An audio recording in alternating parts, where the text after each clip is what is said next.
Shaolin, un misterioso monasterio de montaña donde mediante entrenamientos extremadamente duros se enseñan artes marciales. Los monjes de Shaolin aparecen en Mortal Kombat y en películas de acción de culto como las 36 cámaras de Shaolin o el templo de Shaolin con Jet Li. Los raperos del grupo Wu-Tang Clan hicieron del monasterio el eje central de su filosofía. Cada año lo visitan 3 millones de turistas, que observan con admiración los entrenamientos de los monjes. Los propios chinos dicen: todas las artes marciales del Imperio Celestial nacieron en el monasterio de Shaolin, y además fue precisamente en Shaolin donde surgió el paradójico budismo Chan, o más conocido entre nosotros como Zen. No es difícil imaginar que gran parte de lo que se sabe sobre el monasterio son simples mitos nacidos en el siglo XX, pero eso lo hace aún más interesante. Leyendas a medio camino entre la ficción y la realidad dieron lugar a un fenómeno completamente único. Vamos a descubrir de dónde surgió Shaolin y cómo vivió a lo largo de los 1500 años de su historia. La legendaria historia de Wushu de Shaolin comienza en el año 520, cuando procedente de la India llega el 28º patriarca del budismo a China, llamado Bodhidharma. Destacaba por su gran estatura, su complexión robusta y una barba absolutamente espectacular a ojos de los chinos, motivo por el que recibió el apodo de El Bárbaro Barbudo. Por suerte para él, el budismo gozaba entonces del favor del emperador, y al pintoresco extranjero se le permitió predicar libremente. Bodhidharma recorrió todo el Imperio Celestial difundiendo su enseñanza, hasta que un día se detuvo en un monasterio totalmente desconocido, en el monte Songshan. Allí se sumergió en una profunda meditación, sentado frente a una pared. Esa meditación duró nada menos que 9 años. Al despertar, transmitió a los discípulos una nueva doctrina, el budismo Chan. Al mismo tiempo, desarrolló un conjunto de ejercicios llamado Yi Jin Jin, que se traduce como canon de la transformación de los músculos. Estos ejercicios eran necesarios para recuperar la forma física, puesto que después de 9 años completamente inmóvil, se había convertido prácticamente en un esqueleto viviente. Y como tercer regalo, Bodhidharma legó un conjunto de técnicas de combate conocidas como las 18 manos de Lu Chan. Esta fue la base de Wushu de Shaolin, y en general de todas las artes marciales chinas. Bodhidharma se recuperó rápidamente, reunió a su alrededor discípulos que se convirtieron en la primera generación de los monjes Shaolin, y él mismo pasó a ser el primer patriarca del budismo Chan. Después, según la leyenda, escenificó su propia muerte y regresó a la tierra de los bárbaros barbudos, es decir, a la India. Por supuesto, todo esto son leyendas, y la mayor parte de estas historias se inventaron a comienzos del siglo XX. La idea de que Bodhidharma creó el Wushu apareció por primera vez en la novela Los viajes del buen Dr. Chan, publicada por entregas entre 1903 y 1906 en revistas literarias. El libro narra las peripecias de un curandero chino errante del siglo XIX, y entre sus personajes aparece incluso Sherlock Holmes, así que la historia es como poco ecléctica. En 1919, el relato de Shaolin pasó a figurar como un hecho histórico en el manual deportivo de los secretos del boxeo de Shaolin. Desde entonces, el mito se considera indiscutible, y tanto el monasterio como el gobierno chino, con una serenidad muy budista, no discuten lo indiscutible. Oficialmente, se considera que Shaolin fue fundado incluso antes, en el año 495, sobre los restos de un antiguo monasterio taoísta. Fue un centro muy importante, si no el principal de la cultura budista en China, donde trabajaron destacados traductores y pensadores. El Wushu en realidad se basa en una lucha popular china Shuaijiao, que existía siglos antes de la fundación de Shaolin, y el conjunto de ejercicios Yi Jin Jin fue creado en 1624 por un alquimista taoísta con el extravagante seudónimo de El hombre que sigue el camino de la coagulación violeta, quien recopiló ejercicios de Qigong y para darles prestigio atribuyó su autoría a un antiguo patriarca. Sabemos que el primer abad de Shaolin, un predicador llamado Batuo, buscaba luchadores prometedores y los aceptaba como novicios.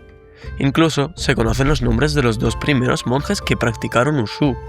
A uno de ellos, a Huai Wang, el abad lo descubrió cuando jugaba con una pelota al borde de un precipicio, sin mostrar el menor miedo a la muerte, y era capaz de golpearla 500 veces seguidas. De aquel muchacho surgió un gran luchador. En cambio, el segundo, Shen Chou, era enfermizo y bastante frágil, pero acabó convirtiéndose en un maestro insuperable de las patadas. Se decía que podía correr por las paredes e incluso alcanzar el techo de un solo salto.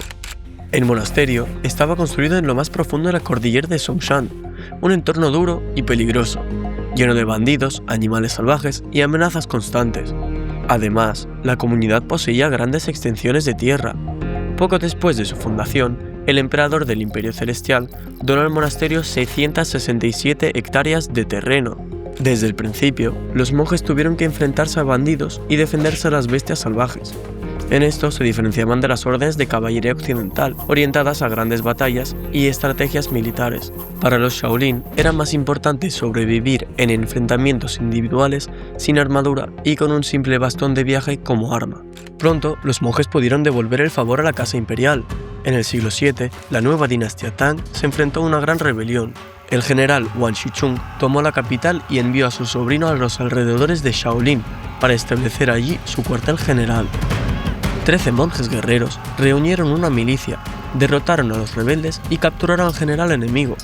El futuro emperador Li Shimin, que lideraba la lucha contra la rebelión, no olvidó esa ayuda y concedió al monasterio otras 267 hectáreas de tierra. Desde entonces, Shaolin estuvo bajo la protección de los emperadores de casi todas las dinastías. Algunos monarcas visitaron el monasterio, y el fundador de la dinastía Song, el emperador Taizhou, que gobernó en el siglo X, incluso dominaba las técnicas de un estilo que más tarde se conocería en Shaolin como el puño largo de Taizhou.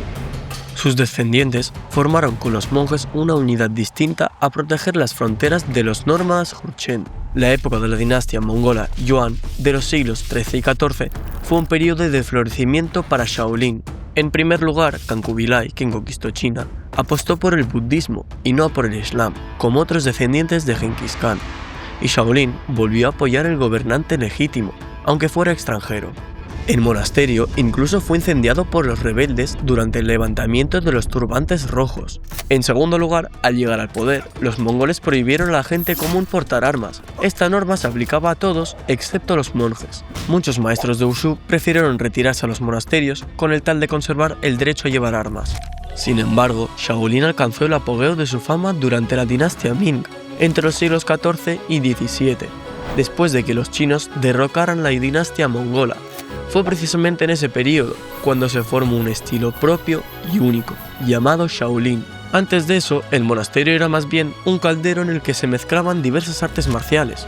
Desde entonces, el nivel básico de Wushu de Shaolin se caracteriza por 4 rasgos. El primero es que Wushu se practica en un lugar donde puede tumbarse un buey. Según los maestros, para entrenar basta una habitación diminuta, un pequeño patio o un saliente rocoso. Un proverbio chino dice: si un pájaro aprende a volar dentro de una jaula, al salir se volverá más grande que un dragón. La segunda característica del Wushu es el puño golpea en línea recta. En el Wushu de Shaolin se da preferencia a los golpes directos. Desde el inicio hasta el final del golpe siempre se puede trazar una línea o, dicho de forma figurada, tensar un hilo. La tercera característica es que en el momento del impacto el brazo no debe extenderse hasta el límite. Esto protege las articulaciones y los ligamentos y además proporciona movilidad por si el oponente intenta agarrar o torcer el brazo. Pero también hay que evitar que el brazo esté demasiado flexionado, para que el golpe sea lo bastante fuerte. Al mismo tiempo, el puño parece enroscarse en el espacio al golpear, lo que aporta potencia y nitidez. El cuarto aspecto es la enorme diversidad de formas y técnicas.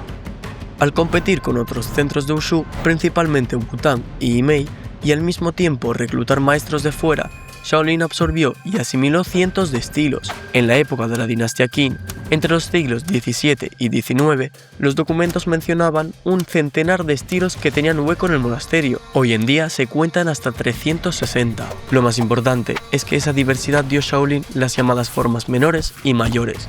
Esto significa que el maestro procuraba estudiar no solo un estilo, sino también algunos vecinos o similares, incluso si tenían orígenes distintos. Esto garantizaba la flexibilidad táctica. En combate, el monje podría pasar de un estilo al otro e incluso combinarlos. Así, por ejemplo, surgió el estilo puño de la mantis de la flor de ciruelo, a partir de la combinación de la técnica de la mantis de las 7 estrellas con la de puño de la flor de ciruelo. Históricamente, en Shaolin se prestó especial atención al bastón, una característica de identidad local. Durante la dinastía Ming se escribieron tratados como Explicación de los orígenes de los métodos de Shaolin del bastón, y métodos de combate con la lanza del pabellón de los registros de los sueños. El ejército se interesó seriamente por las técnicas de los monjes, y los comandantes militares pedían con regularidad a los combatientes de Shaolin que entrenaran a sus tropas, pero lo más importante fue que los monjes fueron implicados en la lucha contra los piratas japoneses, que durante décadas saquearon la costa china. A partir de la dinastía Qin, desde el siglo XVII y hasta tiempos relativamente recientes, Shaolin atravesó una etapa difícil. Los conquistadores manchúes reprimían con dureza cualquier contacto de rebelión popular. El Wushu fue considerado una de ellas, ya que influyentes sociedades secretas como la Sociedad del Cielo y la Tierra y la secreta del Loto Blanco utilizaban a Shaolin como símbolo de la lucha antigubernamental e incluso difundieron el rumor de que las tropas imperiales habían incendiado el monasterio y asesinado a los monjes. Como resultado, las autoridades Qin clasificaron a Shaolin como cómplice de herejías peligrosas, y a los monjes se les prohibió estudiar artes marciales. 25 patios de entrenamiento fueron demolidos. Los maestros se vieron obligados a entrenar de noche en la Sala de los 1000 Budas, construida originalmente para almacenar libros budistas. En testimonios posteriores se afirma, a causa de la práctica prolongada e interrumpida del Wushu, en el suelo del palacio quedaron 48 hendiduras. En general, Shaolin cayó en la decadencia al igual que sus artes. La revolución de Xinhai de 1911 solo empeoró la situación del monasterio. A finales de la década de 1920, los monjes de Shaolin se vieron arrastrados a las luchas entre los caudillos militares. Se pusieron del lado del general Fan Yongzhou, que en su juventud había estudiado en el monasterio del estilo Palma de Arena de Cinabrio. Pero para su desgracia, el vencedor fue el general Shi Yun-san, y en primavera de 1928, sus tropas incendiaron el monasterio. El fuego destruyó numerosos pabellones y 5.480 volúmenes de libros budistas.